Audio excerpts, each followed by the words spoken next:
Hey foodies, it's Crystal. Welcome back to my Gadget Kitchen. Today I'm making pressure cooker corn and potato chowder with chicken, and I'll be using my 8-quart Instant Pot Duo. I will have a link to the full recipe in the description box. Here are the ingredients that were used. First, we're going to start by prepping our vegetables. Once your vegetables are all washed and peeled, it's time to dice them up. I'll be using my KitchenAid food processor with the dicing attachment to dice all of these veggies. And this is not sped up, guys. This is how fast this food processor powers through food. Look at how quickly it's dicing up the carrots and the potatoes.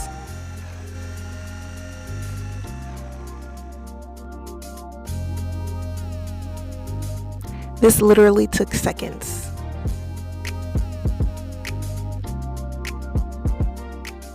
I have preheated my Instant Pot, and now I am using kitchen scissors to cut up 8 slices of bacon.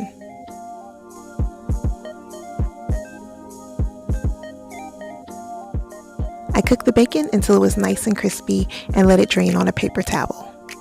Now it's time to season up and brown the chicken. I've got some kosher salt, some freshly ground black pepper, some granulated garlic, some granulated onion, and some poultry seasoning. I'm putting that in my hot Instant Pot with the leftover bacon grease. It was actually too much grease in there, so I did take some of it out, but I browned both sides, and then I added a little bit more of the bacon grease, and I added in all of those veggies. Here I am just scraping up all those brown bits at the bottom, and I just added in the frozen corn. Next up, we're going to add in some minced garlic and give that a nice little stir.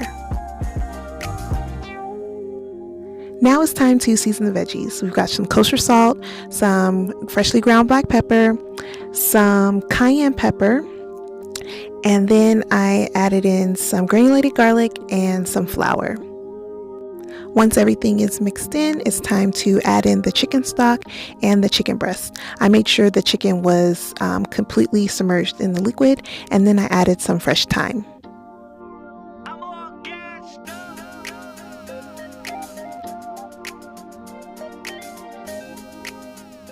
Now it's time to remove the thyme and remove the chicken to a bowl.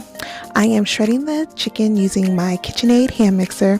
This is hands down the best way to shred meat. Chicken, beef, whatever. It's amazing. Now I'm adding the chicken back into the pot, and I'm going to add in some heavy cream and give it a nice stir. So finally, I'm adding in some fresh kale. Now, the original recipe is just corn and potato chowder. I added in the chicken and the kale to jazz it up a bit, and it was absolutely delicious. So I do hope that you give it a try. So here is the finished dish. It is topped with the chopped bacon from earlier, and it's really good, and I served it with some garlic bread on the side. If you like this video, please give me a thumbs up. As always, thanks so much for watching. Be sure to share my channel, and remember, get out of that drive-thru and get into the kitchen. Bye.